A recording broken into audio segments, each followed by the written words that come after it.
వాసుదేవుడు అనేటువంటిది లీలాత్మకమైన పరబ్రహ్మతత్వము అన్నారు. భగవంతుడు ఆయన యొక్క లీలాత్మకమైనటువంటి స్వరూపమే వాసుదేవుడు. లీల అంటే క్రీడ అని అర్థం. అంటే మన చుట్టూ ఉన్నటువంటి జీవరాశుల్లో ఎవరు ఎలా మాట్లాడుతున్నారో, ఎవరు ఎలా ప్రవర్తిస్తున్నారో అనేటువంటిది మనం గమనిస్తూ ఉంటాం. అంటే మనకు అలవాటు అనమాట.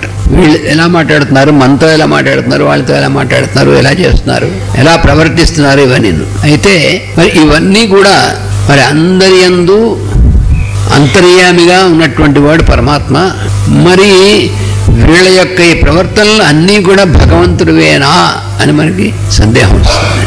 అంటే వాళ్ళలో ఉన్నటువంటి ప్రవర్తనని నువ్వు ఏ దృష్టితో చూస్తున్నావు? నువ్వు చూసేటువంటిది నీ ఎదురుగుండా కనబడుతున్నటువంటి ఆకారము, వాళ్ళు పలికేటువంటి పలుకులు నువ్వు వింటున్నావా, లేకపోతే వాళ్ళ యొక్క హృదయంలోంచి పలికేటువంటి పరమాత్మను వింటున్నావా? నేను అవతల వాళ్ళతో చక్కగా అందరితో చాలా మర్యాదగా ప్రేమగా మాట్లాడతాను, అందరితో సహాయంగా ఉంటాను. ఉండు, అది నీ యొక్క దీనికి సంబంధించింది, నీ సాధన సంబంధించింది. నేను ఇలా ఉన్నప్పుడు అవతల వాళ్ళు ఎందుకండి ఇలా ఉండరు, అది నువ్వు మాట్లాడాల్సింది కాదు. అవతల వాళ్ళు ఎందుకు ఉండరు అంటే నువ్వేవాడివి.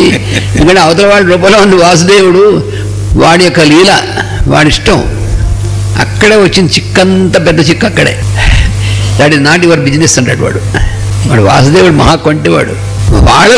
వాళ్ళ నుంచి నేనే అలా మాట్లాడతాను, ఎవరు చెప్పుకుంటావు చెప్పుకుంటాడు వాసుదేవుడు. దాన్ని యాక్సెప్ట్ చేయగలవా లేదా? నువ్వు వాళ్ళలో ఉన్నటువంటి త్రిగుణాలు అనేటువంటి వాడిని అంతవరకే చూస్తున్నావా, వాళ్ళ యొక్క ప్రవర్తన ద్వారా వ్యక్తమయ్యేటువంటిది వాసుదేవుడే అని అక్కడ చూస్తున్నావా? ఇది ఎందుకే చెప్పారు నాయన, ఈ వాసుదేవోపాసన సిద్ధించడం అనేటువంటిది చాలా కష్టమైన పని.